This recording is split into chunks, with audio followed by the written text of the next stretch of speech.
বিসমিল্লাহির রহমানির রহিম।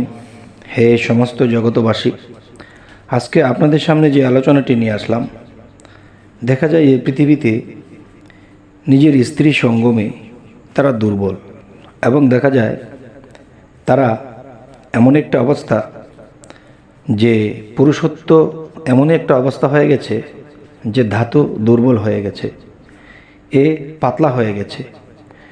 এখন দেখা যায় এই মানুষগুলো কাউকে মুখ খুলে বলতে পারে না, এবং দেখা যায় বারবার সে লজ্জায় পড়ে থাকতে হয়।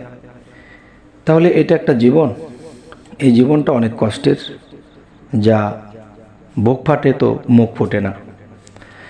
তাই আজ আমি আপনাদের সামনে একটি আলোচনা নিয়ে হাজির হলাম। সে আলোচনাগুলো সুন্দর শুনবেন। সে আলোচনার মূল হবে কি, ধাতু গাঢ় ও রতি বৃদ্ধির ঔষধ। যে একটা বিষয় হলো কি, কোরআনের মধ্যে আল্লাহ অনেক কিছুই রেখেছেন যে এই আয়াতটা পড়লে বা এই সূরাটা পড়লে এই উপকারে হয়, কিন্তু আল্লাহ কিন্তু পৃথিবীতে ঔষধ রেখেছেন। যেমন লোকমান হাকিমকে বলা হয়েছিল যে গাছ, সমস্ত ঔষধি গাছ এবং বিভিন্ন ফল ফলাদির গাছ লোকমান হাকিমের সাথে কথা বলতো যে আমি এই রোগের কাজে লাগি, আমি সেই রোগের কাজে লাগি। তাহলে সেই গাছগুলো কেন বলছে যে মানব সেবা যদি তারা করতে পারে, কোনো রোগ কোনো গাছের ঔষধ দ্বারা যদি কোনো মানুষ ভালো হতে পারে, তখন কি হবে, সেই গাছের একটা প্রাণ আছে, জীবন আছে, সেই গাছের জীবন ধন্য যদি কোনো মানব সেবায় সে লাগে। তাই লোকমান হাকিমকে ডেকে ডেকে বলতো যে আমি এই কাজে লাগি, আমি এই গাছের এই কাজে লাগি। তো যাই হোক, আজকের যে আলোচনাটি হবে সেটি হলো যে মানুষের ধাতু দুর্বল বা যৌবনী শক্তি রহিত এই মানুষগুলো খুবই কষ্টে থাকে। মুখে হাসি রাখে ঠিকই, কিন্তু ভিতরে যন্ত্রণা, ঘরে শান্তি নেই, বাইরে শান্তি নেই। তো আজ এই ঔষধি সম্পর্কে কিছু কথা বলবো, ধাতু গাঢ় ও রতি বৃদ্ধির ঔষধ। যেমন মনে করেন আমের পুরনো আটি, মানে আমের পুরনো বিচি চূর্ণ করতে হবে, এবং দেখা গেছে আধা তোলা, এবং দেখা যায় চূর্ণ করার পরে আধা তোলা নিতে হবে, এবং আর কিছু চিনি একাত্র রোজ রাতে খেতে হবে, এবং 1 গ্লাস পানি খেলে ঘুমনের আগে দিয়ে, তখন কি হবে, ধাতু গাঢ় হবে, রতি শক্তি বেড়ে যাবে ইনশাআল্লাহ।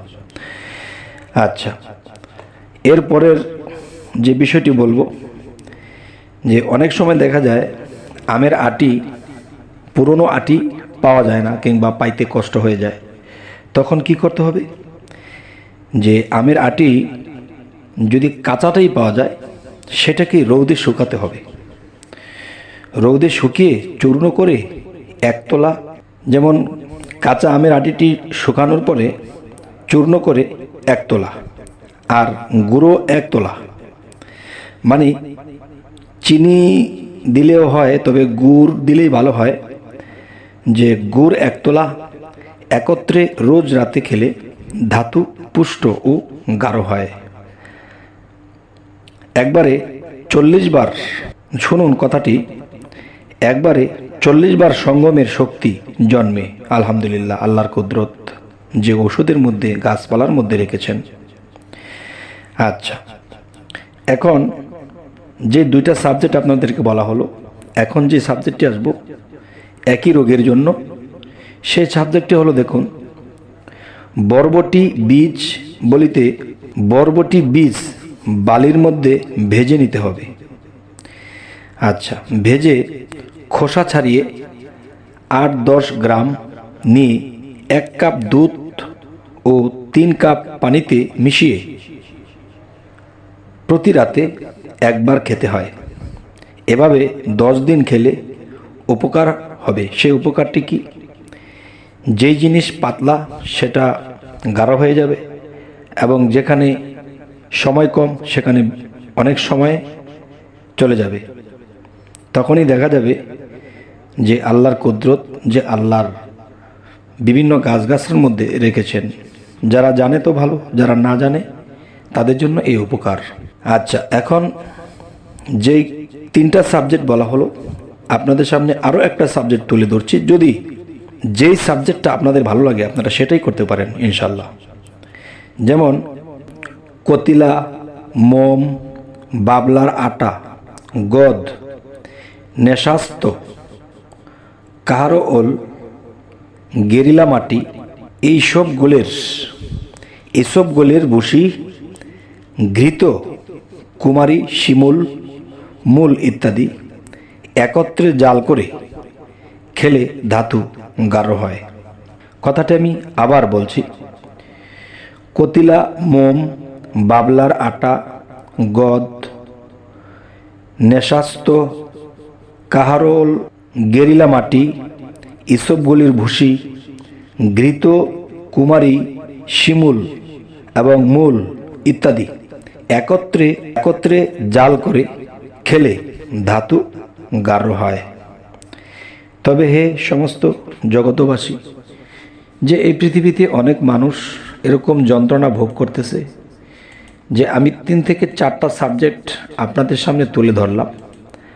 এখন যে সাবজেক্টটি আপনাদের কাছে ভালো লাগে আপনি সেই সাবজেক্টকে নিতে পারেন।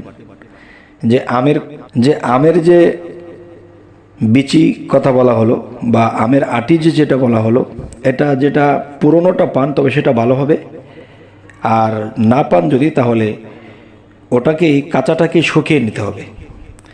আচ্ছা, মোট 4টা সাবজেক্ট আপনাদের সামনে তুলে ধরা হলো। এখন যে সাবজেক্টটি আপনাদের কাছে সুবিধা হয় এই সাবজেক্টটি আপনারা বেছে নেবেন ইনশাল্লাহ। আপনারা যদি দেখা যায় যে স্ত্রী সঙ্গমে আপনাদের লজ্জিত হতে হয় বা সংসারে শান্তি নেই, অশান্তি ভোগ করতে হয়, ইনশাল্লাহ আল্লাহ গাছগাছার মধ্যে যে জিনিসগুলো রেখেছেন এটার উছিলাতে আপনাদের ভালো ফলাফল হবে, সংসারে সুখ শান্তি হয়ে যাবে ইনশাল্লাহ। তবে আমাদের চ্যানেলে যারা নতুন, যদি আরও ভালো ভালো কিছু আলোচনা আপনারা সামনে পেতে চান অবশ্যই সাবস্ক্রাইব করে রাখুন। পরবর্তীতে আবার আপনাদের সাথে আমাদের সাক্ষাৎ হয়ে যাবে। তো সকলে ভালো থাকবেন। আল্লাহ হাফিজ।